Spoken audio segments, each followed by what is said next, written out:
A direita não tem um projeto para a educação no Brasil.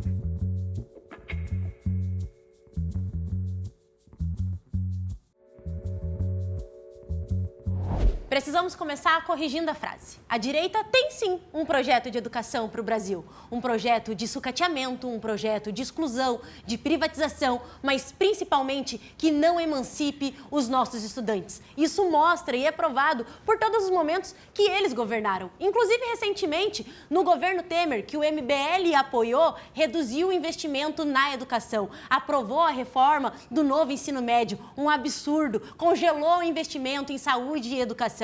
A direita brasileira tem um projeto para a educação pública e é um projeto de exclusão e que não sirva aos trabalhadores. Eu tenho muito orgulho de sempre ter defendido a educação pública de qualidade, de ter construído e lutado no movimento estudantil, de ter defendido financiamento público para a educação pública, mas principalmente de ter defendido que os nossos professores sejam tratados com dignidade, valorização de carreira e que tenham autonomia dentro de sala de aula. E é por isso que nós construímos as políticas públicas que saltou muito a educação no Brasil, que universalizou ela para o acesso aos filhos dos trabalhadores, que garantiu acesso à universidade. A direita brasileira sempre foi contra as políticas públicas que garantissem educação pública de qualidade para os filhos dos trabalhadores. Então, essa é a realidade. A direita tem projeto para a educação, um projeto de exclusão. A direita tem projeto, sim, para a educação no Brasil. Um projeto de desmonte,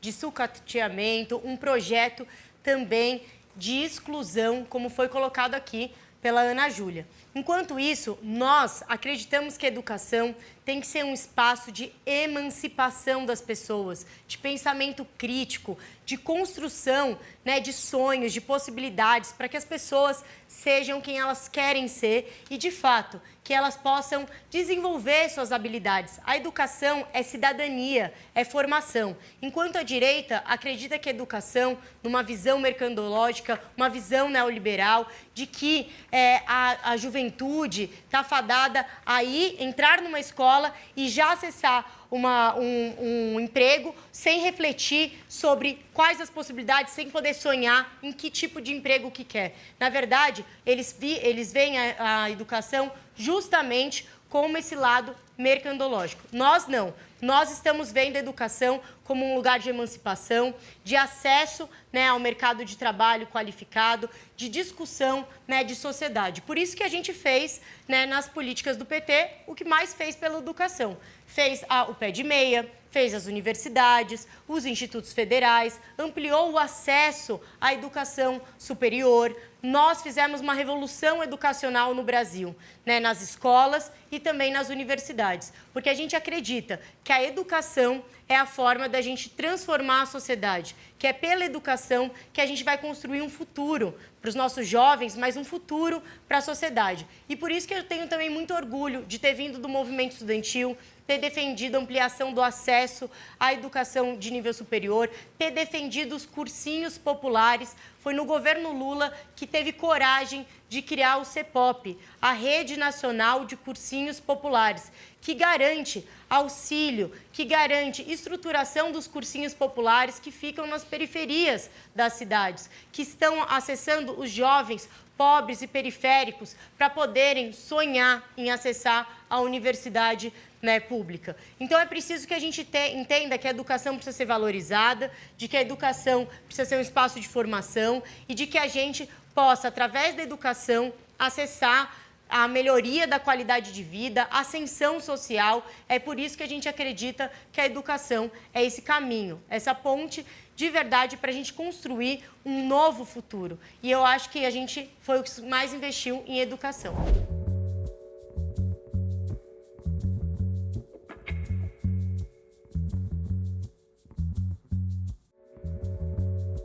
Eu quero destacar, que a forma como as parlamentares petistas falam, fica parecendo que a educação brasileira é uma maravilha, que todos os estudantes se desempenham muito bem. Mas, assim, é fato que a educação ela é metrificável.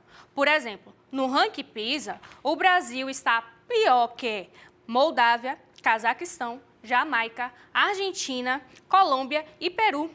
países que têm problemas econômicos e até mesmo de segurança pública pior que o Brasil. Então, assim, não dá para dizer que a culpa não é do PT, porque, vou repetir mais uma vez, é o partido que mais está à frente do Brasil depois da redemocratização. Além disso, hoje, no Brasil, quase metade das escolas brasileiras não tem todos os itens de saneamento básico. Outro ponto, ainda temos escolas, cerca de 4,6 mil escolas no Brasil sem acesso à energia.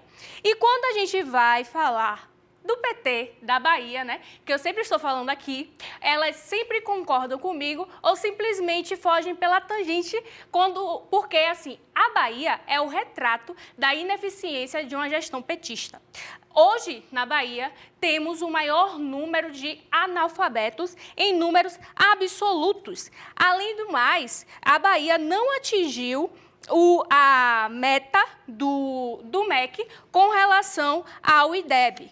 E fora outras coisas, falas totalmente problemáticas de Jerônimo Rodrigues, inclusive os professores que as parlamentares tanto falam, que defendem, né? Eles denunciam constantemente que são obrigados a aprovarem os alunos na tal da aprovação automática que existe na Bahia, que inclusive está em uma portaria do governo do estado, a portaria 190 de 2024, que fala assim, ó, progressão parcial, ou seja, aprovação automática. Então, assim, não adianta vir com discursos, falar que o PT e a esquerda têm a solução para a educação do Brasil, quando, na verdade, quando a gente vai olhar os dados, que nunca mentem para a gente, eles comprovam que o PT é muito ineficiente, principalmente com relação à educação básica brasileira. Bem, o Lula, em 2026, ele sancionou a Lei de Orçamento Anual com corte de R$500 bilhão nas universidades. Estranhamente, isso deve ser apoiar a educação brasileira. Mas, ao mesmo tempo, o fundo eleitoral só aumenta. Atualmente está em quase 5 bilhões. Então, investir em ciência de ponta, aparentemente, é gasto e merece austeridade. Mas, com campanha eleitoral, não tem problema. O buraco não tem fim. Mas sim, nós temos propostas. Pelo menos essas são as propostas da missão. Simplificar o currículo nacional, focando no ensino básico e o método fônico e critérios objetivos de avaliação, como já acontece na China e no Japão. E por que eu falo que isso já tem base em outros lugares? Porque o Brasil ele tem uma mania, ele tem um vício de querer reinventar a roda várias e várias e várias vezes, em vez de copiar o que já está sendo feito em outros lugares. Então, aquilo que já está funcionando em países desenvolvidos, por que não reproduzir aqui no Brasil? Como, por exemplo, o método fônico, que é o método de alfabetização mais bem corroborado cientificamente, que é o melhor método para alfabetizar as crianças. E termos critérios objetivos de avaliação, ao contrário do que está acontecendo na Bahia, em que basicamente as crianças são aprovadas automaticamente. O outro projeto, que é inclusive do Arthur Duval, é a Escola 360, que as camaradas aqui concordam, né? Que é deixar as escolas abertas durante os finais de semana. Então, para que as famílias frequentem, para que as crianças pratiquem esportes, dança, talvez cursos de oratória, competições e debates, porque não? Inclusive, esse é um sonho meu, tá? Militarização nas escolas, que eu sei que a Ana Júlia é contra. Criação de escolas polo para atender os melhores alunos de cada região, os alunos mais notáveis e que performam melhor. E programas de reforço escolar na educação básica a partir de convênios. E elas falam muito, né, contra as escolas militarizadas, que é o caso da Ana Júlia, mas nós temos relatos de que isso tem funcionado, principalmente nas escolas de Goiás. Houve redução da violência do ambiente escolar de 2007 a 2020. Houve também um aumento de 15 pontos no desempenho de matemática e elevação de 11 nas notas de português. E o mesmo estudo também mostra diminuição significativa em ameaças a profissionais, roubos e presença de álcool, drogas e armas entre os alunos. Ou seja, já foi testado e funciona. Claro, eu não estou dizendo que todas as escolas do Brasil devem ser militares ou cívico-militares, nada nesse sentido. Mas existem em determinados locais pontos particularmente mais violentos e disfuncionais que seria necessário, muito bem-vindo, e que inclusive a população mesmo já tem aprovado e percebido que muitas vezes há mais preconceito do que de fato qualquer tipo de embasamento na vida real.